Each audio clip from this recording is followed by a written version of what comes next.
Nabi Isa diutus sebagai untuk memperbaiki apa yang sudah disampaikan Nabi Musa terkait dengan penyelewengan kitab Taurat.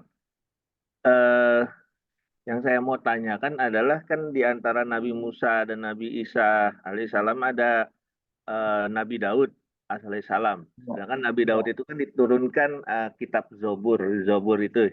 Nah, yang ya. pertama itu adalah kenapa kitab Zobur ini kok ya Nabi Isa itu selalu yang memang saya pahami dan saya selalu sering mendengar itu kalau dalam kajian itu ya memang meluruskan kembali apa yang sudah disampaikan Nabi Musa gitu.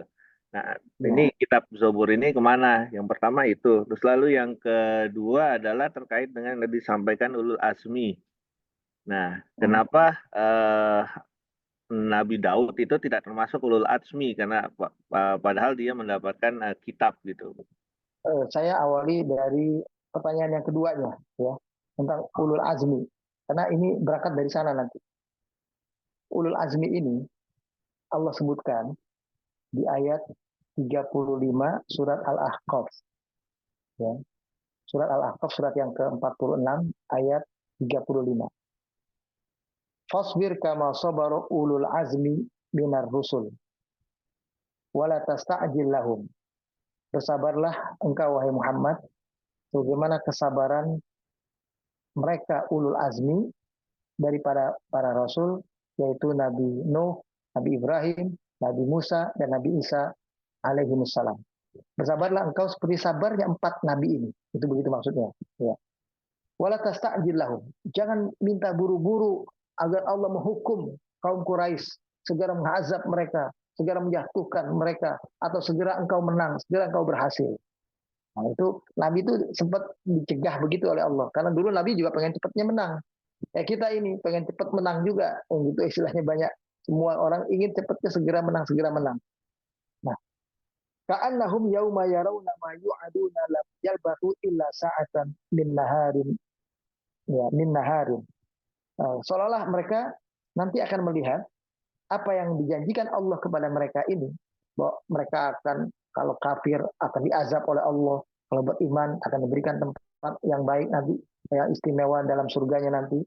Itu nanti akan mereka dapati hasilnya semua yang mereka perbuat itu. Dan ketika nanti sudah sampai di akhirat, mereka baru merasakan seolah-olah nggak tinggal di dunia kecuali cuma sebentar, di waktu siang saja, hanya sejam beberapa saat di waktu siang. Baru dia sadar, ya, setelah sampai nanti di akhirat. Tapi itu sudah lagi bukan keimanan.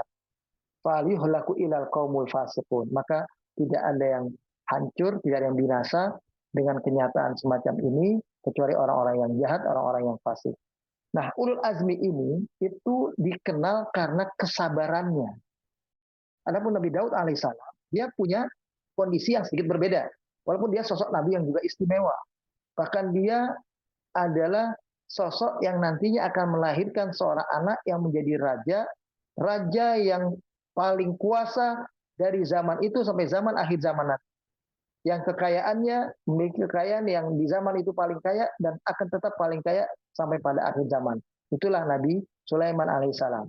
Tapi Nabi Daud ini ternyata adalah Nabi yang sempat mendapatkan teguran dari Allah.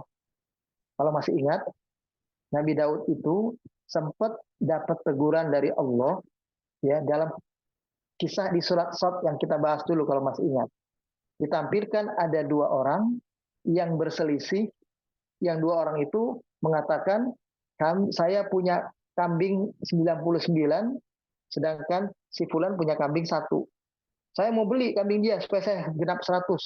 Saya paksa dia untuk dijual, dia tidak mau. Sementara yang satu itu mengatakan, saya punya kambing saya satu, memang saya orang yang miskin. Memang saya membutuhkan, kalau saya jual, saya bisa makan. Tapi saya tidak mau menjual. Kan begitu. Nah, dialog kedua orang ini itu ternyata menunjukkan kisah Nabi Daud sendiri. Yang waktu itu sudah Allah kasih kekayaan yang luar biasa, sampai punya istri yang ada riwayat mengatakan 100, ada mengatakan 1000. Dia masih pengen satu lagi, begitu. Waktu itu begitu, pengen dapat lagi satu. Nah, Allah sudah nggak izinkan waktu itu. karena sudah menjadi batasan syariat pada waktu itu. Ya, pada zaman itulah kita nggak tahu ya. Kalau kita udah batasannya 4, orang ini mau 5, gitu istilahnya. Udah Allah kasih 4, mau 5.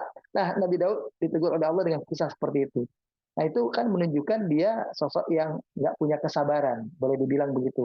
Sabarnya sedikit, apa namanya, ada ini. Barangkali karena itu, wallahu a'lam. Yang jelas pengertian ulul azmi itu yang menerangkan adalah Nabi kita Muhammad sendiri. Siapa-siapa mereka? Yang 5 itu disebutkan oleh Nabi kita Muhammad adalah Nabi Nuh alaihissalam, mungkin karena kesabarannya di kapal seperti itu. Nabi Ibrahim, kesabarannya sampai dibakar, sampai berhadapan dengan bapaknya sendiri.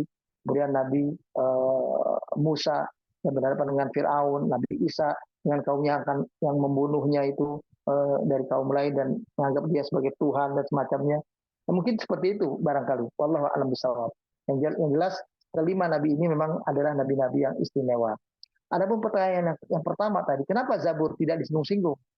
Sebetulnya bukan tidak disinggung. Semua kitab-kitab dan para nabi sebelumnya juga. Cuma kan tolong dipahami dengan baik. Kisah-kisah yang Allah kisahkan ini adalah kisah-kisah yang istimewa saja. Kisah-kisah yang unggul saja. Seperti misalnya bahasa Al-Quran dulu di surah Al-A'raf, kalau masih ingat, silakan dibuka. Ya. Surat yang ke-7 ayat 100 berapa ya? Sebentar. Min anba'iha. Sebentar.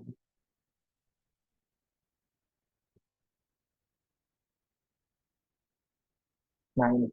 Surat yang ke-7 ayat 101. Di situ Allah katakan begini. Tilkal qura naqussu 'alaika min anba'iha. Demikianlah kisah-kisah semua umat-umat terdahulu ini aku kisahkan kepada kau wahai Muhammad. Kisah Nabi Nuh, kisah Nabi Hud, kisah Nabi Saleh, semuanya. Aku bacakan kepada engkau bukan kisah semuanya. Min anba'iha, kisah-kisah istimewanya saja. Kisah-kisah besarnya saja. Dalam bahasa Arab, anba itu bentuk jamak dari naba. Naba itu kisah besar, kisah istimewa. Seperti surat An-Naba. Ya, itu kan amma yatasaalun. Ya, anin naba'il azim. Mereka bertanya-tanya tentang berita besar. Apa itu? Berita tentang kiamat. Jadi itu berita besar. Jadi yang Allah tampakkan ini berita besarnya saja, bukan berarti tidak ada hubungan dengan Nabi Daud, tidak ada hubungan dengan nabi-nabi sebelumnya. Itu aja sebetulnya. Nah, tentu saja yang Nabi kita pahami itu semua kisah para nabi, Nabi kita Muhammad SAW memahaminya. Tapi apa yang beliau sampaikan kepada kita, ya umat beliau, kita cukup memahami kisah-kisah besar dari para nabi itu. Kisah-kisah inti dari para nabi itu.